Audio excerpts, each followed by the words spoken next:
Alto Tietê chegou em Guarulhos, mais uma unidade. A cidade que tem mais de 1.300.000 habitantes e acolheu a emissora 100% oficial da Claro no canal 527 e no YouTube.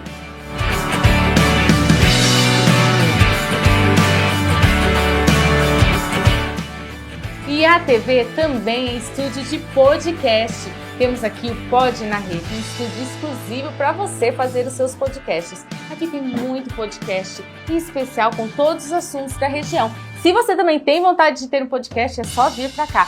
Guarulhos tem TV e tem podcast. Tá esperando o que para conhecer? A programação é completa. Jornal, culinária, programas de entretenimento, arquitetura, Dr. Bactéria e com as propagandas mais incríveis do comércio da região. A localização do estúdio aqui em Guarulhos é bem centralizada, ao lado do Hotel Mônaco, bem na região central, conta com um estacionamento para você que vai vir conhecer o estúdio ou para realizar o seu podcast. É a TV em Guarulhos. Não perca! Assista no canal 527 da Claro e também no YouTube da TV, a emissora que mais cresce na região, agora chegando em Guarulhos. É a Rede Alto Tietê, a nossa TV! Salve, meus amigos! Muito boa noite, estamos ao vivo. Este é o Pod Café, eu sou o Reinaldo Gomes, estamos ao vivo e todas as quartas-feiras nós vamos ao vivo, Pod Café aqui na Rede Alto Tietê, né? Estamos também no canal 527 da Claro. Este programa de hoje será exibido no próximo sábado, dia 6 de dezembro, às 14 horas. Ao vivo pelo YouTube, você não pode deixar de dar o seu joinha, curtir, porque é dessa forma que o YouTube entende a relevância de tudo que está sendo falado hoje aqui. E hoje nós vamos falar de um assunto muito bacana. Já falamos sobre esse assunto aqui, hoje nós vamos explorar um pouco mais, nós vamos falar sobre holding familiar. Eu tenho o meu convidado aqui, mas antes, dá o seu joinha, ativa o sininho para você ser notificado todas as vezes que o Pod Café estiver no ar. E pega esse link aqui e compartilha com o máximo de pessoas que você puder. E o meu convidado hoje aqui tá batendo cartão comigo aqui, é o Edgar Gerber, é um advogado, ele é especialista em holding familiar. Edgar, mais uma vez, seja muito bem-vindo. Muito obrigado, Reinaldo Gomes. Obrigado pela oportunidade de estar aqui para a gente conversar mais um pouco. Eu que agradeço, a sua presença aqui é ilustre para nós aqui. Edgar, eu vou chamar um rápido intervalo. A gente tem algumas coisinhas aqui e eu quero convidar o nosso público a ficar conosco aqui, ó. Entre no chat, deixa ali a sua mensagem, manda o seu oi, fala de onde você está falando conosco aqui, tá? Que nós vamos mandar um oi para você. E se você tiver alguma dúvida sobre o assunto de hoje aqui, manda a sua pergunta, manda a sua mensagem. Se algo que você quiser compartilhar conosco, manda a sua mensagem no chat do programa, tá bom? Vou chamar um intervalo, a gente volta já já. Garanto que você gosta de internet, redes sociais e recebe um monte de anúncios e propagandas de produtos, não é mesmo? Mas você confia? Agora, quando passa na TV, você sabe que é verdade. Aí que entra a Rede Alto Tietê, que vai produzir a melhor propaganda para você e passar 10 vezes por dia na TV, YouTube, portal, divulgar nas redes sociais e o melhor, você também fica com um comercial para você divulgar. Ligue e se informe. Traga credibilidade para o seu negócio. Rede Alto Tietê, a nossa TV. Rede Alto Tietê é multiplataforma. Isso quer dizer que ela é emissora de TV e YouTube e portal de notícias. Diariamente, o portal da TV recebe as melhores notícias e você fica bem informado com tudo o que está acontecendo na região. Para conhecer o portal, basta digitar www.portalredealtotietetv.com.br e ficar por dentro das notícias da Rede Alto Tietê, a nossa TV. falar de carro elétrico é falar de sustentabilidade, de futuro e de quem entende do assunto. Só pode ser a BYD. Eu estou hoje aqui na BYD Guarulhos para apresentar carros maravilhosos, mas não vai ser eu que vou falar não. Olha, eu vou falar com o Adriano, vou passar a bola para o Adriano, que ele tem ofertas especiais para você. Olha só. É isso aí, Manu. Separei aqui algumas ofertas na BYD Guarulhos. BYD Seal, sedã 100% elétrico, 531 cavalos, 10 mil de bônus de 249.990 por 239.990 com emplacamento gratuito. BYD King, um sedã híbrido aí, ó, sucesso de vendas, também taxa especial por 169.990, versão GL do King. Também temos o OnePlus, um SUV 100% elétrico, tá, pessoal? 199.990 por 189.900 com IPVA e emplacamento gratuito. E também temos a BYD Shark, uma picape híbrida com 324 cavalos de potência, tá, pessoal? Com 30 mil reais de bônus ou tabela FIP no seu carro, por 339.800. Olha só, Adriano, eu gostei demais dessas ofertas. Eu vou ficar por aqui para trocar meu carro, viu? Que bom que tenha gostado. Ó, gente, não deixem de vir aqui na BYD Guarulhos. Build your dreams. Construa seus sonhos. Vem pra cá, vem. Vem.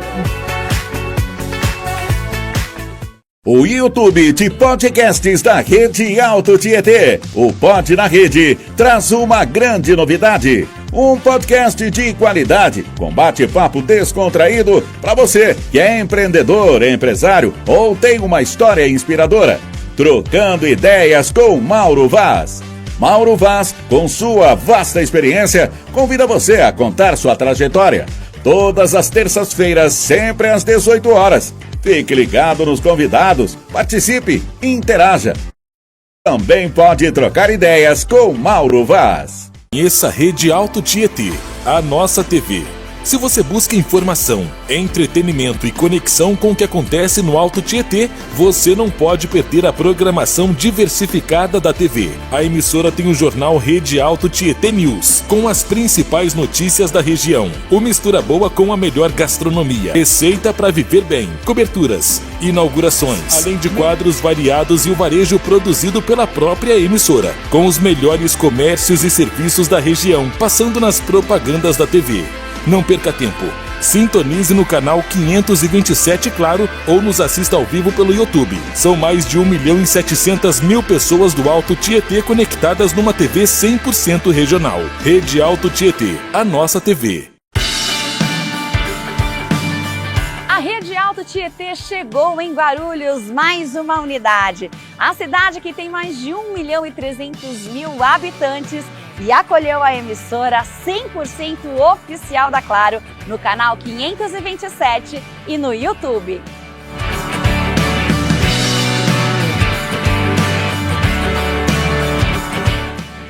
E a TV também é estúdio de podcast. Temos aqui o Pod na Rede, um estúdio exclusivo para você fazer os seus podcasts. Aqui tem muito podcast em especial com todos os assuntos da região.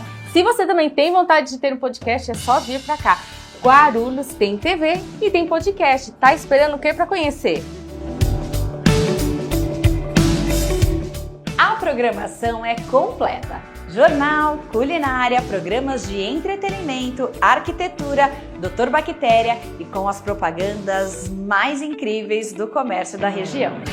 A localização do estúdio aqui em Guarulhos é bem centralizada, ao lado do Hotel Mônaco, bem na região central, conta com um estacionamento para você que vai vir conhecer o estúdio ou para realizar o seu podcast.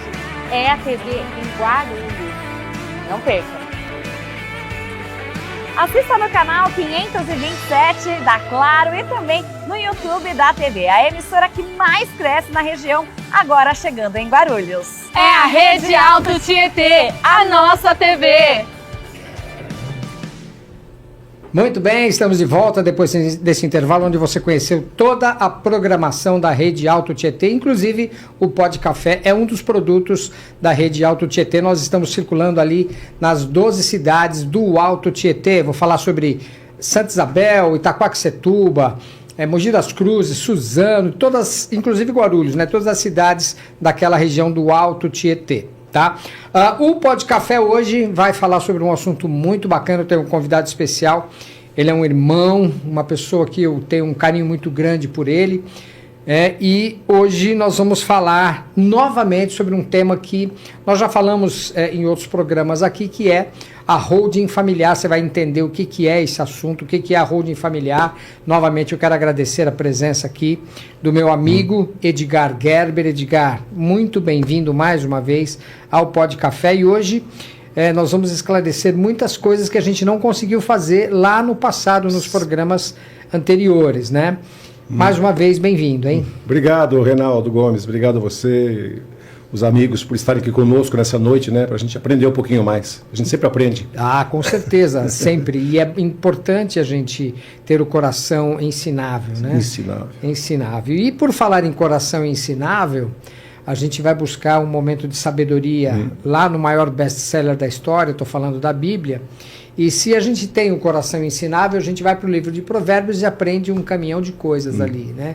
Hoje eu separei 2 versículos importantes que tem a ver com o tema do que a gente vai falar hoje aqui. Eu quero compartilhar com vocês também, né? O Abner está aqui comigo ouvindo, sempre atento, de ouvidos atentos, apesar dele não ter feito o cafezinho, né? Ele sempre regula esse cafezinho. Eu sei que tem lá embaixo na nossa recepção, né, Abner?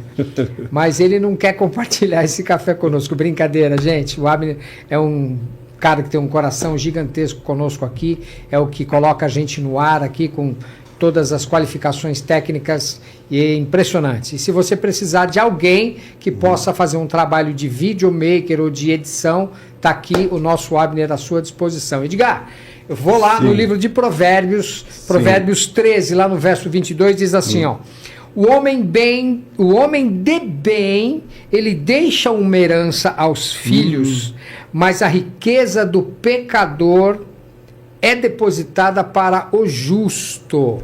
A riqueza do pecador é depositada para o justo. Lá em Provérbios 19:14 diz assim, ó: a casa e os bens são herança dos pais, porém do Senhor vem a resposta prudente. Salomão é demais, né?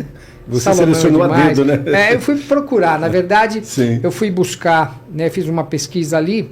Claro que a gente não decora, né? Claro. A gente não decora, a gente lê a Bíblia e tal, mas ela não está decora na nossa mente, né? Porque ela é um livro vivo, né? E todas as vezes que a gente precisa, e às vezes ler o mesmo versículo, ele dá um sentido novo para o momento que a gente tem, né, Edgar? E Salomão fala aqui sobre o homem de bem que deixa herança aos filhos, né? Mas a riqueza do pecador, ela é depositada para o justo. Por quê? Porque o pecador perde, né? E a palavra também fala que nós colheremos o que não plantamos, né? Se a gente se mantiver obediente à palavra, né?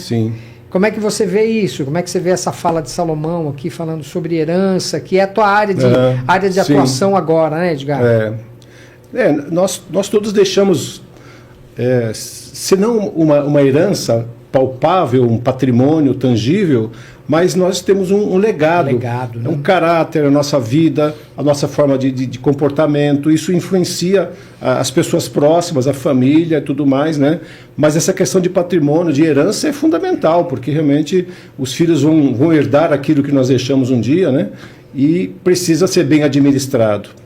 E por isso que, no caso, o pecador é aquela pessoa que não tem uma facilidade de administração, e tem até a parábola do mau administrador, né? Em que ele tinha apenas um bem, ele acabou perdendo para aquele que soube granjear, que soube multiplicar os talentos. Então, isso na prática acontece. Dos talentos, né? Jesus fazendo uma alusão ao que a gente faz hoje, né? Se a gente não sabe administrar, né? Se você pega um dinheiro ali, guarda ele embaixo do colchão, quando você vai ver a inflação já comeu, ele não vale mais nada, né? Então ele perde, né? Verdade. E na parábola, Jesus fala que ele teve de entregar para o outro, né? Porque não era dele, era do patrão dele, né? Verdade. Que saiu em viagem ali e deixou alguns talentos ali. Mas, Edgar, vamos lá, eu separei algumas coisinhas aqui para a gente pontuar alguns detalhes, né? A holding familiar, que é uma empresa criada para poder gerenciar o patrimônio, né, que a família tem, né? Quando a gente fala de administração de bens de imóveis ou investimentos, né? E os principais objetivos é facilitar o planejamento de sucessão ali, né? Imagina que a gente está falando de pessoas que possam ter bens. Aí você fala assim, pô, Reinaldo, mas eu não tenho bem, eu só tenho uma casa ali, é uma casa simples, que tem um valor pequeno, um valor de... Né, mas quem sabe, esse valor ele pode se multiplicar, Sim. ou esse valor ele pode, nas mãos de outras pessoas que virão depois de você, o seu legado, Sim. ele pode se multiplicar. Talvez você não, mas o seu filho, né, o seu neto, dali Sim. para frente, ele pode ter uma facilidade de gestão, né? Sim. Então, como é que funciona uma holding familiar? Porque ela é criada por uma pessoa jurídica, né? A pessoa tem Sim. de abrir uma empresa, Sim. né, um CNPJ, para poder administrar de forma mais legal, Sim. né, o seu imóvel. Porque às Sim. vezes não é só uma casa, às vezes é uma poupança, é um valor que ele tem investido ali, Sim. né? Como é que funciona, Edgar? Realmente é isso que você falou mesmo. A gente coloca dentro de a gente abre uma empresa, uma pessoa jurídica, com capital pequeno, e a gente coloca ali cláusulas de administração. Então, a pessoa, um pouco mais à frente, ela vai fazer a doação das cotas. Cada empresa, ela tem as suas cotas. Então, o patriarca, ele não terá mais um imóvel lá em Santos, uma casa onde ele mora aqui em São Paulo, mas ele terá cotas desta empresa, dessa pessoa jurídica que é constituída. Então ele vai doar no futuro essas cotas para os seus filhos, para os seus herdeiros. Então, tanto imóveis quanto investimentos são colocados dentro da holding para dar proteção, para garantir a sucessão e a administração. E essas cláusulas, Reinaldo, elas funcionam assim. Embora eu faça a doação das cotas para os meus filhos, mas eu coloco ali cláusulas de administração, de gerência, onde o patrono, o patriarca, o pai da família, continua administrando tudo aquilo debaixo das suas próprias mãos. Ele faz primeiramente uma doação com reserva de usufruto, onde ele vai ter a garantia dos aluguéis, aquilo que aquele imóvel proporcionar de rendimento para ele e para a esposa. E na sua falta, no falecimento, aí sim o imóvel será integralmente dos filhos. E como é que a gente estabelece critérios para saber se de fato aquela família precisa de uma holding? A gente avalia um pouco a questão do patrimônio, né? A gente avalia mais ou menos em torno de 2 milhões em diante, já é um valor razoável para você Abaixo constituir. disso já é difícil de você... Não, aí não há tanta necessidade de fazer uma holding. Você pode, por exemplo, fazer um seguro de vida. Você pode, por exemplo, fazer um VGBL, que é um plano de previdência privada, que você nomeia os seus beneficiários, seus próprios filhos. Lá na frente eles vão se beneficiar desse valor que será deixado. E a grande vantagem, tanto do seguro de vida quanto do VGBL, é que ele não vai para inventário. Não vai pagar o ITCMD lá na frente. Então isso é uma coisa espetacular. E muita gente, tanto é verdade que o governo ele colocou agora regras para que as pessoas possam fazer um VGBL e quando ultrapassar R$600 mil, ele será tributado em 5% no ato da instituição, no ato que ele fizer o investimento. Espera aí, que eu não entendi esses números. Só repita para mim os números, os valores, Sim, o percentual. é que eu falo muito rápido. Não, mas é que às vezes a gente precisa parar para fazer conta. Às vezes essa conta está feita na sua cabeça, né, e a gente precisa entender um pouco, porque depois eu vou citar aqui alguns exemplos reais, né, porque eu tenho exemplos reais aqui. Algumas pessoas falam, pô, você vai falar sobre isso, então... Claro. Põe ali, né, um case para ver se é possível que esse case seja tratado no seu bate-papo com o Edgar. Né? Você estava falando dos números. Quais são os números aí mesmo que você... Então, assim, muitas pessoas, e o governo percebeu isso, eles tinham um patrimônio, e assim, a casa, ela é indivisível. Quando, por exemplo, se você tiver 3 terrenos exatamente iguais, e você tiver 3 filhos... Cada um deles vai receber 1/3 desse terreno, 1/3 do segundo e 1/3 do terceiro. Valores iguais, dimensões iguais, mas a lei determina que eles recebam partes iguais. Então, muitos proprietários, eles vendem os seus bens e dão em dinheiro para os seus filhos, porque aí fica muito mais fácil a divisão do dinheiro do que você dividir uma casa, por exemplo. Um vai comprar do outro não vai concordar com o valor.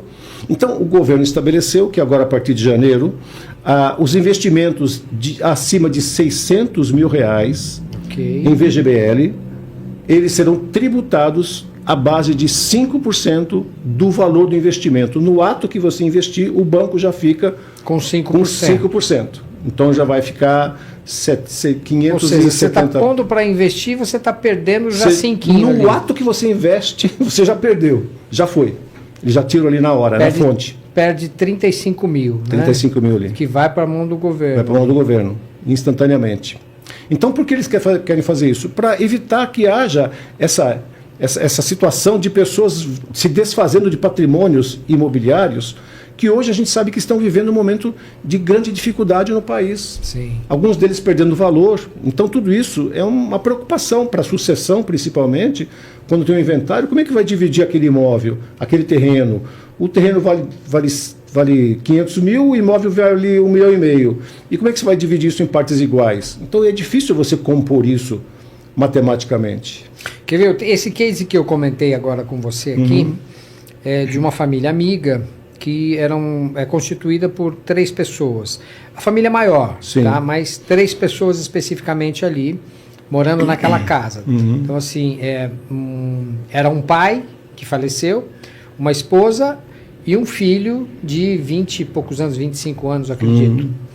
Tinha mais 2 filhas, mas as 2 filhas já são casadas, cada uma tem o seu patrimônio ali. Sim. Esse homem da família faleceu, tá? Então, eles têm ali um imóvel. Sim. Um imóvel e um automóvel. Um imóvel e um automóvel. Sim. Né? Imaginando que esse imóvel custasse 1 milhão de reais. 1 milhão de reais. Como é que essa pessoa faz para poder gerir isso? Que aí tem o filho que morava na casa, né? E tem as 2 filhas que estão fora em casamentos ali. Como é que a pessoa faz essa gestão? Depois que ele faleceu, eu acho que a coisa fica mais complicada, porque vai precisar de inventário para poder fazer a divisão de tudo isso. Mas imaginando que ele estivesse vivo, 2 filhas fora, um filho dentro, a esposa e ele. Como é que ele faria isso? Ele faria... Ele vai consultar um advogado, que nem o Edgar Gerber, né? Aliás, depois você vai deixar os seus contatos aqui, porque as pessoas vão querer te procurar. Você que está nos assistindo aí, e você vislumbra que lá na frente você pode ter algum tipo de problema como esse, você pode consultar a gente, pode me chamar. Me chama aqui no podcast, que eu vou indicar o Edgar, que vai fazer toda a consultoria, né, para vocês que possam vir a precisar disso lá na frente. A gente nunca espera, mas isso já aconteceu comigo. Aconteceu com várias outras pessoas. Eu, por exemplo, este ano perdi a minha mãe. Né? 7 anos atrás eu perdi o meu pai. 8 anos, perdão. Perdi o meu pai. Assim, então precisa de um inventário, porque ficou ali um imóvel e 3 irmãos. Claro que eu e o meu outro irmão não morávamos no imóvel, a gente abriu mão disso, mas de qualquer forma a gente vai precisar assinar de alguma forma ali que a gente está abrindo mão para que esse terceiro, né, o meu terceiro irmão, que é o mais novo, vai ficar com o imóvel. Né? Perfeito. Então é dessa forma. Agora, todo mundo vai passar por isso um dia. Né? Então você que tem uma propriedade, você tem uma empresa, você tem casa na praia, você tem um sítio, você tem a sua casa, seu apartamento, os seus carros, você tem dinheiro investido. Então, vamos cuidar de tudo isso, vamos criar uma holding, que essa é a ideia, né, Edgar? Esse é o projeto. Sim, exatamente. Né? Como é que a pessoa faz? Qual é o passo a passo para essa constituição? A gente estava falando do meu case, né? Sim. Como é que faz? Depois do que aconteceu, por exemplo, ele morreu e agora, como é que faz? Bom, uma vez que ele faleceu, aí a gente vai pegar aquilo que sobrou, vamos dizer assim, porque você tem que pagar o governo, o imposto, o ITCMD, você tem que pagar o advogado, se for fazer um inventário judicial, você vai pagar as custas judiciais, então nisso vai mais ou menos uns 20% aí do valor do patrimônio. Então aquilo que sobrou vai ser dividido em partes iguais. E aí e esses 20% você precisa ter o dinheiro em mãos, né? Exatamente. E se você não tem o dinheiro, o que você faz? Você vai pagar multas ano após ano? Porque se você não faz um inventário, você vai pagando multas, né? Você tem 60 dias para você abrir o inventário, né? Para que pague o imposto. Quando esse prazo é ultrapassado, vai se pagar multas em cima do valor do ITCMD. E no máximo vai chegar a 20%. Então, se você demorar 3 anos... ou 15 anos, você vai pagar de multa 20%, claro que atualizado o valor. Porque se a pessoa não tem o dinheiro, o cash na hora ali, em mãos. Ela vai precisar vender o imóvel para poder levantar o valor, né? Levantar esses 20%. Sim. Até aí, a gente sabe que não é fácil vender um imóvel, né? Exatamente. Você vai demorar um tempo ali, então você vai perder ali vai ter um desgaste. Você vai ter um deságio muito grande. Porque quando há o falecimento, todos os bens ficam congelados. Até mesmo o valor que está na conta corrente. É possível retirar, se eu não me engano, até 30 mil reais, alguma coisa assim. Então esses valores ficam congelados ali. Não sei se lembra do caso do seu Paulo, né? A mulher falou, ô tio Paulo, assina aí e tal, né? Porque enquanto está vivo, você tem o poder de você utilizar esses bens. Agora, após o falecimento, você não pode mexer. Ainda que eu saiba a senha da minha mãe, se eu for lá retirar o dinheiro, é uma apropriação indébita. É como se estivesse roubando. É um crime, né? como se estivesse roubando, porque ele pertence ao espólio, já não é mais dela, é do espólio, não é meu ainda. Após a partilha será metade meu e metade do meu irmão. Então esses bens ficam congelados, ficam indisponíveis. E o que você falou é verdade. Aí a família apela para o seguinte, vamos vender um carro? Ah, não vai dar. Vamos vender o imóvel então. E tem que pedir um alvará judicial para que venda o imóvel e assim você consiga pagar porque o imóvel está no nome do falecido. Do falecido, ainda, exatamente. Né? Então não tem o que fazer se aquilo ali não aparecer no inventário. Sim, né? Sim. Você veja só, eu vou dar um exemplo aqui. Uma pessoa aqui em Guarulhos, eu não a conheci pessoalmente, ela faleceu e os filhos tinham que pagar de imposto ITCMD 300 mil reais. Então o patrimônio dela devia ser algo em torno de 8 milhões, mais ou menos, né? Então eles não tinham 300 mil reais. Aí ela tinha uma casa antiga, que, não sei se você sabe, ali na Faria Lima, onde tem aquele posto fiscal, ali uma pracinha, perto do Banco Bradesco, ali tem uma loja chamada AutoZone. E ali era o terreno e o imóvel dessa senhora estava ali. Então o que os filhos fizeram? Pediram autorização e venderam o imóvel. Um imóvel muito antigo. E abandonado, porque ela já estava num asilo. Então aquele imóvel, o que aconteceu? Levaram portas, levaram janelas, levaram fiação. Então quem comprou um terreno, não comprou a casa, né? Aí você imagina que aquele imóvel valesse algo em torno de R$1 milhão. Na urgência, aquilo se desvaloriza. Você tem que vender por, sei lá, 700 mil reais, por exemplo. Então você teve um prejuízo, você já perdeu 300 mil reais no valor do patrimônio. Aí vem o fiscal da Receita, ali, né? Que eu fui auditor da Receita, e diz assim, olha, eu quero o meu imposto, você teve lucro. Aí você diz, mas que lucro? Se valia 1 milhão e eu vendi por 700 mil. Aí o fiscal vai olhar e vai dizer, é porque o seu pai comprou esse imóvel por 300 mil reais. Então você teve um lucro de 400 mil reais. E 15% de imposto é meu, é ganho de capital. Olha que loucura. Então, além de você perder o imóvel, você perder os 300 mil lá também, o deságio, você ainda vai pagar o imposto sobre um ganho de capital.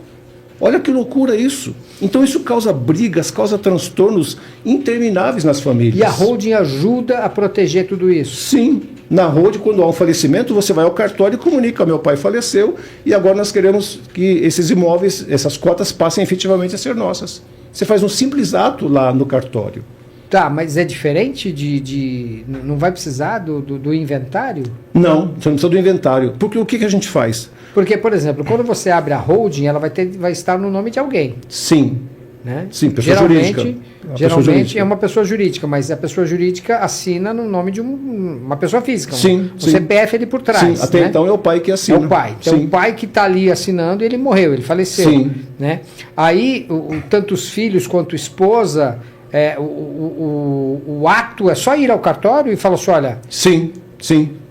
Porque você já previu ali no contrato social todas as cláusulas para que isso aconteça. E nessas cláusulas você indica quem são os beneficiários? Sim. O que a gente faz? A gente faz, além do contrato social, que vai dizer quem administra o patrimônio, quando falecer o pai, a esposa vai administrar, e quando ela falecer, os filhos vão administrar. Quando nomeia um dos filhos para ser o administrador. Entendi. Né? Então isso é previsto em cartório. Então o que a gente faz? Então você só troca ali o administrador, titular, vamos dizer. Isso, exatamente. O titular do CNPJ. Então o que a gente faz? A gente faz uma coisa semelhante a um testamento. Testamento você não coloca somente bens imóveis, você pode colocar qualquer coisa. Até eu estava vindo hoje o nosso último programa, que você falou de um amigo seu que faleceu e tinha acho que 30 pássaros, não sei quantos pássaros lá, e houve uma briga para que porque um deles queria cuidar dos pássaros, porque tinha um bem ali sentimental, não apenas numerário, né? Então, a gente faz um pacto de família, reúne as pessoas e diz, olha, fulano, tem esse imóvel aqui, eu gostaria que você ficasse com ele. Tem esse imóvel aqui da praia que eu gostaria que você ficasse com o João. Então você reúne a família e, em vida, você já define quem vai ficar com que imóvel. Então isso tudo se transforma em cotas. Então quando há um falecimento, você não precisa ir ao cartório para fazer agora a mudança da titularidade do pai e da mãe para o filho A, filho B. Você já fez isso em vida. Você integralizou o imóvel e já transferiu para eles, através de cotas, a propriedade desse imóvel, desse patrimônio. Quais são os cuidados para a gente fazer essa coisa da divisão das cotas? Isso é para cada caso, né? Cada caso tem a sua peculiaridade ali, mas existe algum cuidado que você precise tomar nessa divisão de cotas? Sim, porque assim, a lei estabelece o seguinte, eu não posso fazer uma doação, um testamento, acima de 50% do valor dos meus bens. Então, por quê? Porque a lei determina isso, que é a parte legal, é aquilo que pertence aos filhos pela lei, e você não pode tocar nisso. Os outros 50% você pode doar para a sobrinha que você gosta, pode doar para um jornaleiro, você pode fazer doação para quem você quiser, inclusive para sua esposa, inclusive para o seu filho querido, por exemplo. Você pode até fazer uma doação para um deles, dos 50% que excederem a parte legal que você não pode tocar. Então essa divisão tem que ser feita observando sempre esse critério. Entendi.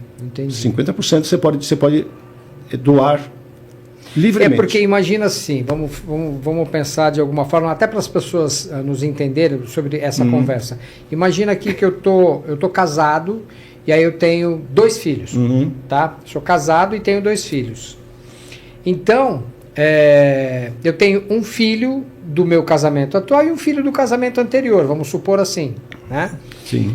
Aí eu faleço. 50% do nosso patrimônio vai ficar com a minha esposa. Aí os outros 50% é o que você está falando, né? Os outros 50% serão divididos entre os 2 filhos. Não, 50% é para esposa e filhos. Então, e os outros 50%? Os outros 50% aí você faz o que você quiser. Mas 50% em primeira linha é assim, esposa isso dentro e do contrato da holding. Isso é a parte legal, porque eu vou fazer a holding, mas eu não posso deixar o Código Civil de lado, a lei de lado, que prevê exatamente isso, que essa parte ela é cabível por lei aos meus descendentes e ao meu cônjuge.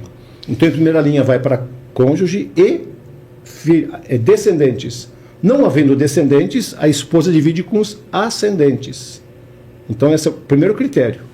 Não havendo descendente nem ascendente, a esposa fica com a totalidade. Entendi. Isso também é válido para as cotas que estão dentro da empresa. Entendi. Então eu não posso Mas deixar agora, isso... quando você não tem algo escrito ali, tudo bem, não tem problema. Quando você não tem algo escrito ali, eu quero crer que... Se você quiser atender, pode atender. Minha a gente mãe. Está ao vivo, pode atender. Minha mãe. Depois eu falo com ela. Aí, assim, ao vivo a gente porque a gente tem faz consulta tudo, amanhã e já me liga no ela dia já anterior. Tá que eu cobrando. Levar no médico amanhã. Certo. Amanhã também tenho consulta com a minha esposa lá. Então, assim, então não significa que eu precise ali, por exemplo, eu faleci e todos os bens, teoricamente, 50% ficaria só para a esposa, não, né? 50% esposa e filhos. E os outros 50%? São livres. Livres. Você pode doar para a própria esposa os outros 50%. Você pode doar para um dos filhos, que você vê que, por exemplo ele porque pode ser eu citei assim, um filho de um casamento e um filho do casamento atual. Sim. Né? Cai naquela faixa dos 50%. Sim. E os outros 50% estão livres. Estão livres. Você pode privilegiar um... Posso privilegiar a própria esposa. Iguais. Sim, a própria esposa. Né? E os outros 50%, a esposa e filhos. E filhos. Então, imaginando que dos 50%, serão 3 partes ali de 50%. Sim, dá 16. E aí, se eu destinei 50% para a esposa, ela vai ficar com 60 e poucos. Sim, perfeitamente. 60 e poucos %. Sim, exatamente. Entendi. Isso tá é possível. vendo? Olha, Isso é muito possível. legal isso, né? Muito legal porque são coisas curiosas que a gente não sabe. E você sabe né? que isso é importante, Reinaldo, e amigos que nos assistem, porque às vezes há um filho ou uma filha que cuida do pai até o seu falecimento. E às vezes são anos e anos que ele está com uma doença e ele não tem mais meios de se locomover. Então aquela pessoa não tem direito a uma fração maior legalmente. Mas quando você faz essa divisão dessa forma, você pode privilegiar esse filho ou essa filha que cuidou do pai ou da mãe durante muito tempo da sua vida. Sim. Tem uma forma de você estabelecer uma certa justiça que a própria lei não prevê. Sim. Você pode fazer isso. Só que e a gente sabe que tem famílias que são gananciosas, né? Demais. As famílias são gananciosas, elas não querem saber. Sim. Não querem saber. Fala, não, ele mora lá, mas não, eu quero a divisão dos bens ali. Sim. Né? Esse exemplo mesmo que eu dei para você, desse amigo que eu falei para você, Sim. Né, desse caso, né? O cara faleceu, ficou a esposa, o filho e duas filhas. Só que as filhas também têm 2 maridos, né? Ah, sim. Mas elas teriam direito também, né? Elas vão ter o direito, Sim. né? Embora casadas, continuam filhas. Embora casadas com, né? Terão Aí direito. se uma separa desse marido, né? Se separou desse marido, esse outro marido vai ter ficar direito, com uma parte, vai ficar com metade. 50% do direito dela. Sim, exatamente. E é isso que a holding vem proteger, né? Exatamente. Então, veja só, existe algumas cláusulas, né? Então, eu falei da reserva de usufruto, mas há uma outra cláusula muito específica que é incomunicabilidade. Então, você coloca ali que você, como pai e mãe, que construíram um patrimônio ao longo da sua vida, você faça com que esses bens fiquem na sua família. É para filhos, netos e bisnetos. Não vai para genros ou noras. Embora você consegue colocar você cláusulas coloca assim? isso. Veja só, vou te dar um exemplo prático. Eu tinha uma amiga que já estava divorciada, então não tinha com quem dividir o patrimônio. Sim. Mas tinha uma filha única. E ela, sabendo que ia falecer, ela me procurou para fazer uma doação em vida. Né? Era o que podia ser feito naquele instante. E nós fizemos, mas eu aconselhei ela a fazer a doação com cláusula de incomunicabilidade. Porque a filha ia se casar. E de fato se casou. Só que 8 meses depois, a filha separou. Uau! 8 meses depois. Olha isso. Então, aquele patrimônio que era de 1.400.000 foi integralmente para a filha, 1.400.000, e na separação, 700 mil reais, metade ia ela teve de dividir pro genro. Ia dividir. Mas como eu pus incomunicabilidade, vai ser dela. O cônjuge não tem direito. Aquilo ali, porque você colocou uma cláusula restritiva. Ou seja, como é que chama? Enfim, eu entendi o que você quis dizer. Faltou a minha palavra aqui agora. É uma cláusula protetiva, Proteção, né? Proteger o patrimônio. Da mesma forma, você pode colocar uma cláusula, por exemplo, de impenhorabilidade. Que vai que o filho lá na frente, ele tem um problema sério e ele queira um empréstimo do banco. E o banco vai dizer, você tem algum imóvel? Eu tenho uma casa. E aí ele vai penhorar o imóvel que você deixou de herança. Então você coloca impenhorabilidade para que ele não se desfaça do patrimônio não faça que essa você penhora. Custou para conquistar. Entendi. Então, além das cláusulas administrativas, nós colocamos cláusulas protetivas para os herdeiros.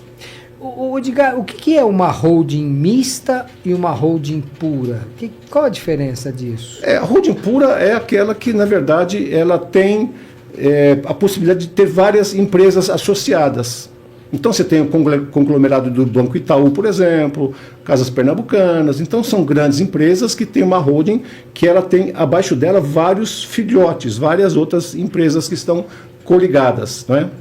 Agora, a mista é aquela que você tem o imóvel e, ao mesmo tempo, você pode, por exemplo, alugar aquele imóvel dentro da mesma empresa. Então você tem ali uma holding mista, onde não apenas ela conserva o bem, mas ela explora uma atividade econômica. A gente está falando aqui de coisas bem pequenas, né? Vamos jogá-las para um universo macro, né? Você falou aí de grandes empresas, grandes corporações. Então imagina que eu tenha ali, eu seja dono de uma grande corporação, e essa grande corporação já tem o seu CNPJ, né? Sim. Então eu tenho uma empresa, eu tenho uma editora, eu tenho uma companhia de transporte, eu tenho uma companhia aérea, eu tenho uma transportadora. Sim. Né? Então, ou seja, eu tenho 5 negócios grandes, Sim. né? E eu preciso proteger esses negócios dentro da minha família, né? Sim. Para que também o meu patrimônio físico, o meu patrimônio pessoal, Sim. não seja atingido por qualquer problema. Por exemplo, imagina que uma empresa tem um problema de falência, uma das 5, né? Essa uma, e ali você tem um passivo, um passivo trabalhista, por exemplo, dentro daquela empresa, né? E se essa empresa ela faz parte de uma holding, ela vai ter o problema dela sozinho, né? As outras empresas não serão atreladas ao problema dela. É isso mesmo? Sim. Como é que funciona isso? O objetivo sempre é separar os bens pessoais de bens empresariais, de atividade econômica. Porque você falou muito bem. E o que acontece na maioria das empresas são ações trabalhistas. Então, quando eu tenho aqui essa empresa isolada, o que acontecer aqui dentro não vai ir em cima do meu patrimônio pessoal. A minha casa de praia está garantida, porque eu posso ter uma atividade econômica que não deu certo, e isso faz parte da vida, mas vai ficar aqui dentro. Não vai tomar o meu bem pessoal, porque eu fiz uma holding de proteção. Nem as outras empresas. Nem as outras empresas, elas não se comunicam ali. Então isso garante que haja a perpetuidade das outras empresas. Você tem uma holding e as outras empresas ficam no guarda-chuva dessa holding. Sim, né? sim. Então, assim, se uma quebrou independente. Sim, né? cada uma delas tem autonomia. As outras 4 são autônomas para poder resolver os seus BOs, cada uma. Sim, aquela empresa vai ter a falência decretada, ela vai quebrar e talvez o patrimônio seja dissolvido ali. E se houver dívidas a maior, não vai em cima da pessoa física do proprietário, porque você isolou aquele patrimônio dele daquilo que é comercial e empresarial. Entendi. E aí, por exemplo, vai numa dessas, eu tenho essas 5 empresas aí. Então, eu sou o sócio majoritário em todas elas. Sim.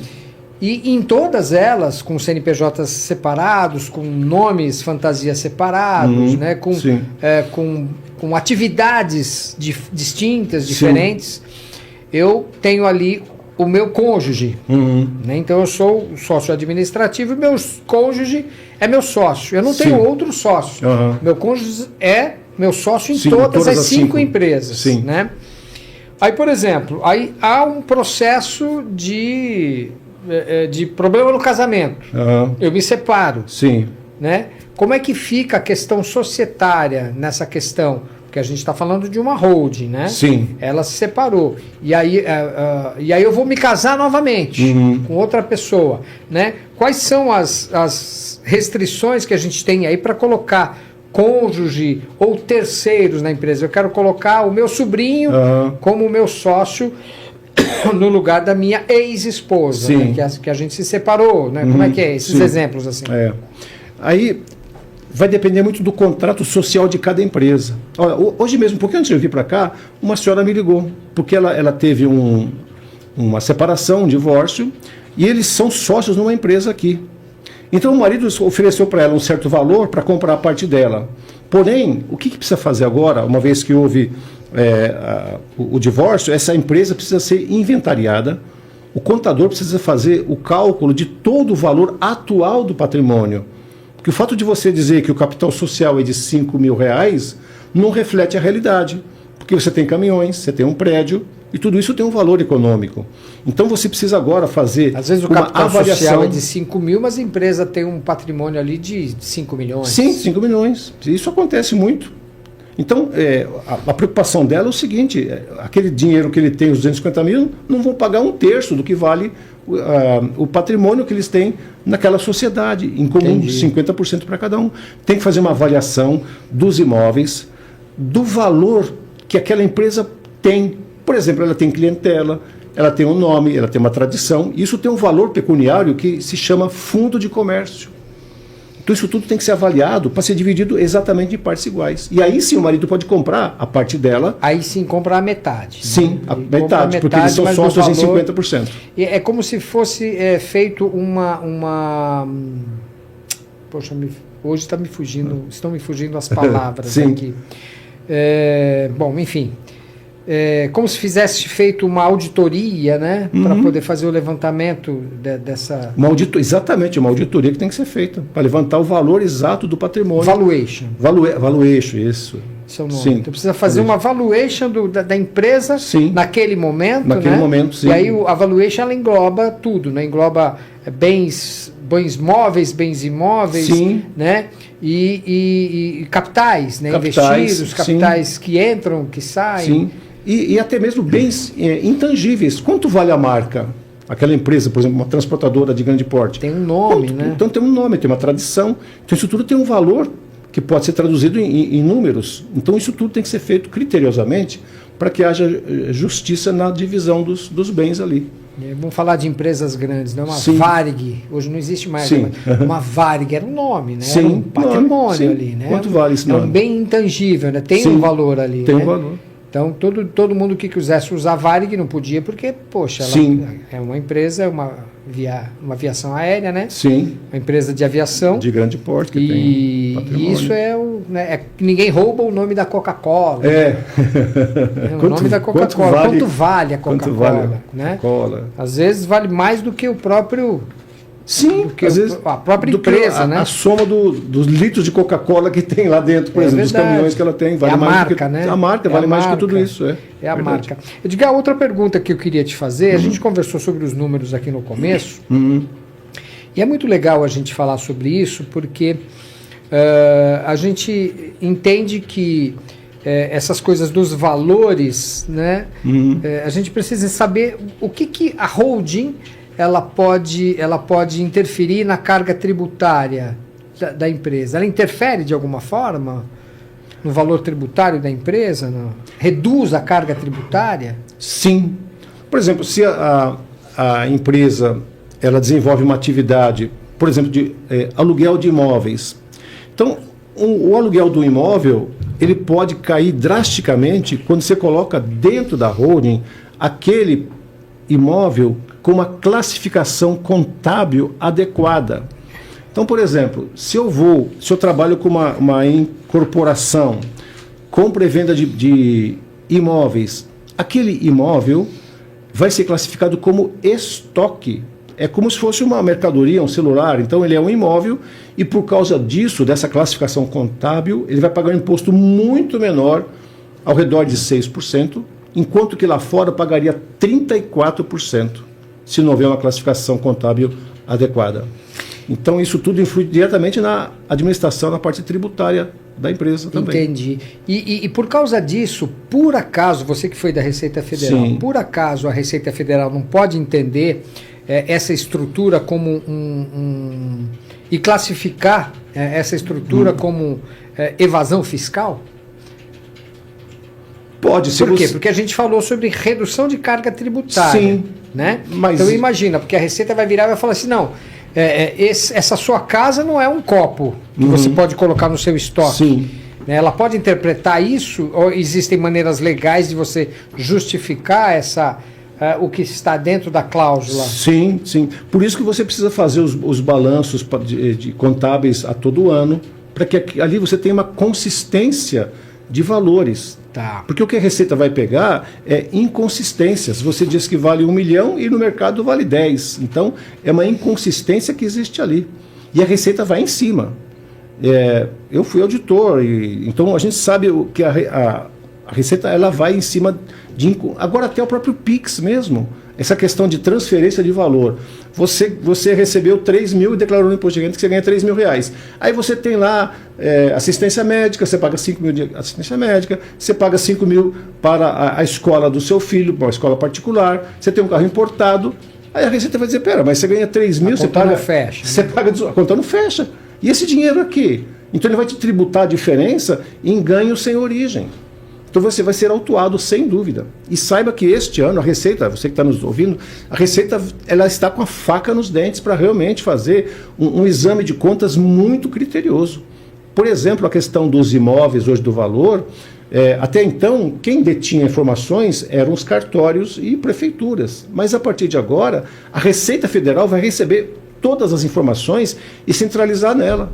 Então, por exemplo... Haverá um cruzamento de dados de tudo, porque de tudo, hoje está tudo, todos os imóveis. ligado, né? Então, se eu, por exemplo, eu moro no imóvel alugado e eu não informo para a Receita que eu paguei R$1.000 de aluguel por mês, a Receita vai me chamar e vai dizer, peraí, o senhor mora nessa casa, mas aqui no meu controle está dizendo que o senhor não é dono dessa casa, o dono aqui é o João Francisco.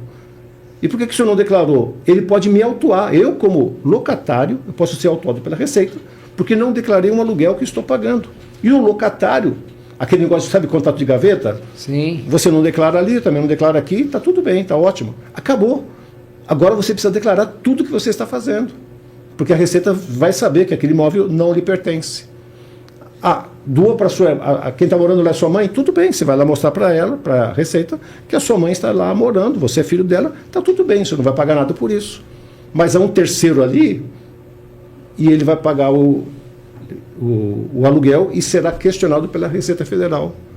Por que está pagando? Aí as duas pontas serão, as duas pontas, ele pode autuar o locador e o locatário. E o locatário. Né? E mais, a Receita Federal pode retroagir 5 anos para cobrar os impostos devidos. Ele tem esse poder. Mas se a pessoa estiver ali 95 anos, né? Sim, tem de comprovar. Sim. Mas quem tem o ônus é de quem? É a Receita que tem de comprovar? Não, é você. Ou você que tem de comprovar que você não estava morando naquele imóvel 5 anos atrás? Sim, você tem que comprovar que você não morava ali. Você tem o contrato de aluguel, você tem os pagamentos que você fez, os depósitos, os PIX, o extrato do banco. Então você tem como comprovar. Entendi. E eles vão atrás. Olha, para você ter ideia... cerco, né? Desculpe, tá? Eu tenho uma cliente que ela é filha de portugueses. E esse ano ela foi declarar imposto de renda, e lá quando o contador fez a declaração, aquela que já vem pré-preenchida, constava lá que ela tem 5 contas em Portugal, no Banco Tota, que é o Banco Santander de lá. A mulher ficou sem dormir várias semanas, porque ela nunca declarou aqui no Brasil o que ela tem de conta lá fora. Porque é lá fora. E é lá fora. E a Receita descobriu que ela tem contas lá. Só que pela lei do Brasil, você precisa declarar tudo aquilo que está lá fora também. E querem cobrar dela, pasme, 30% do valor que ela não declarou anteriormente. Então ela tem 200 mil euros na conta, que dá 1.200.000, ela vai pagar quase 400 mil reais de imposto. Isso é legal, Edgar? Sim, porque está na lei. A Receita diz que é assim.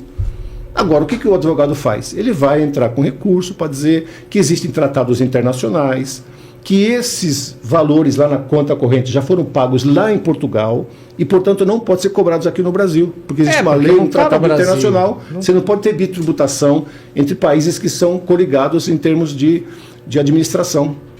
Então ela vai estar isenta disso. Mas olha a dor de cabeça dessa mulher. Ela está lá 2 meses em Portugal e não consegue falar com a gerente para tentar resolver essa situação. Então você percebe que a Receita Federal, não só no Brasil, mas exteriormente, ela tem também poder, controle de saber o que acontece com a sua pessoa física e jurídica. Que coisa louca. Viu, Fausto? Fausto Valente está aqui comigo na audiência aqui também, mandando uma mensagem, mandando boa noite. Está vendo todo o patrimônio que você tem lá em Portugal, Fausto? É melhor você declarar aqui no Brasil também, senão você vai ser bitributado. Mesmo você pagando seu imposto lá, você vai... Brincadeira, tá, Edgar? Bom abraço, Fausto. Bom ter você conosco aqui na audiência sempre, hein? Um abração.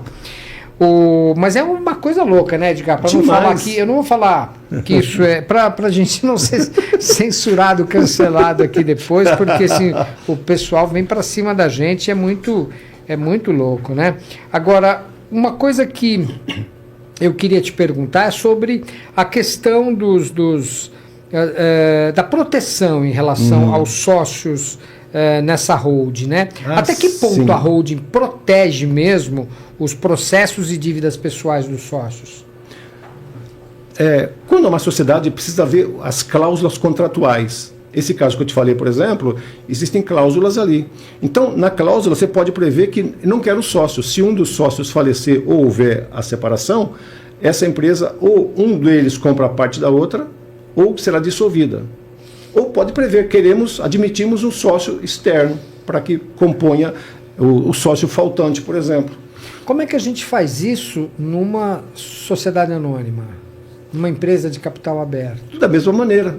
Só que a complexidade é muito maior em termos de administração, em termos de cláusulas, quem é o conselho que vai definir aquilo que será feito ou não. Então, é a mesma situação. Tudo é feito ali em contrato, no caso ali do estatuto, tudo é previsto no estatuto. A divisão, patrimônio, valores, no caso se tornam ações, né? Essas ações como serão divididas, quem é que pode entrar, quem não pode entrar, é capital aberto, capital fechado, tudo isso Edgar, é avaliado. E o trabalho desse profissional? O trabalho do Edgar Gerber, o advogado especialista em holding familiar.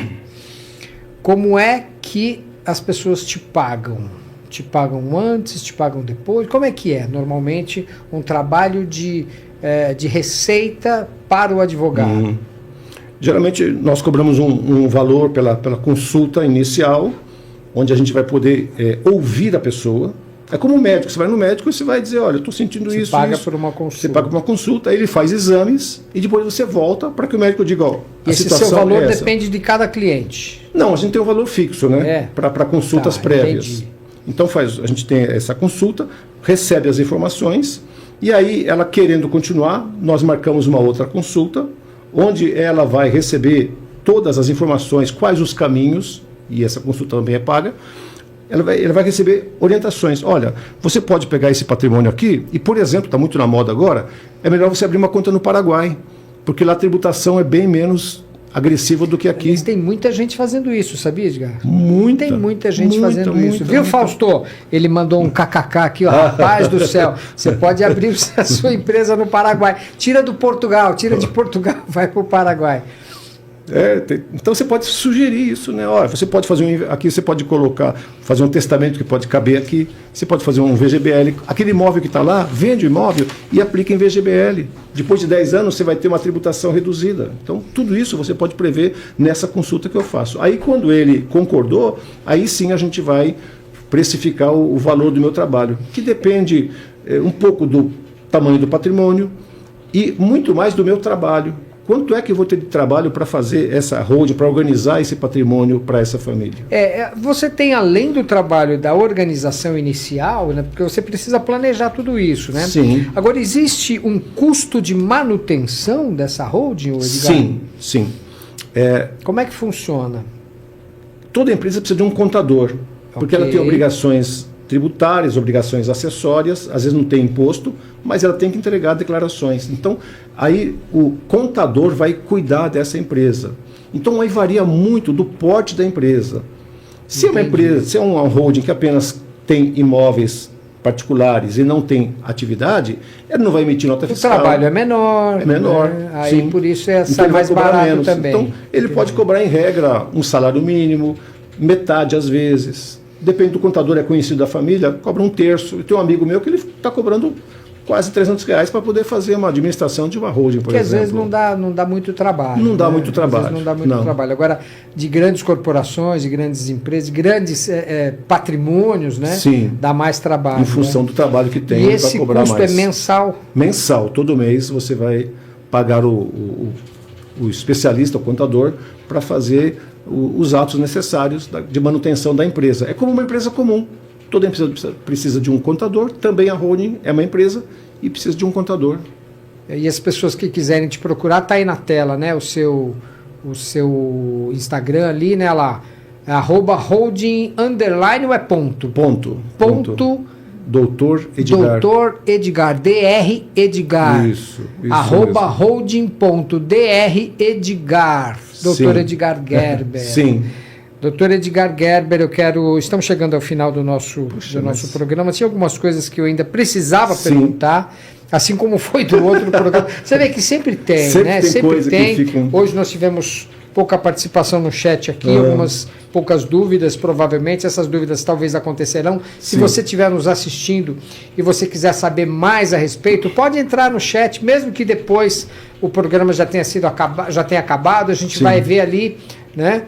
E nós vamos entrar e pegar a sua questão, entrar em contato com você, deixa ali o seu contato, né? Deixa um caminho para que a gente possa te achar, para que o Edgar possa te encontrar, e ele vai tirar essas dúvidas pessoalmente com você, e você vai ser bem atendido, bem assistido pelo Dr. Edgar Gerber aqui. Dr. Edgar, eu quero agradecer muito a sua vinda hoje aqui no Pod Café. Muito obrigado mais uma vez.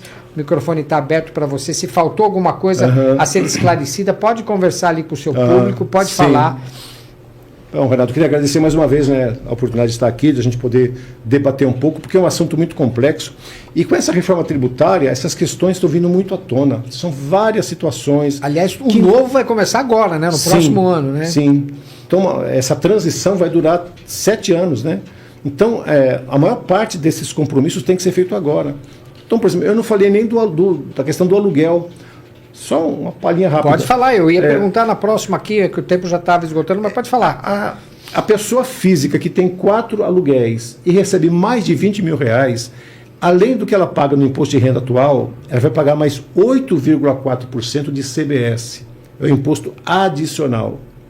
Então isso vai impactar muito o valor dos imóveis, porque, claro, o proprietário vai fazer o quê? Vai repassar para você, que é o inquilino, você vai pagar a conta que ele está pagando para pagar um aluguel lá nas alturas, né? E assim, quem aluga, por exemplo, para altas temporadas, que é o caso do Airbnb, casas de praia, nesse caso, 4 e mais 20 mil de recebimento de aluguel, vai para 16,8%. Você será equiparado a um ramo de hotelaria.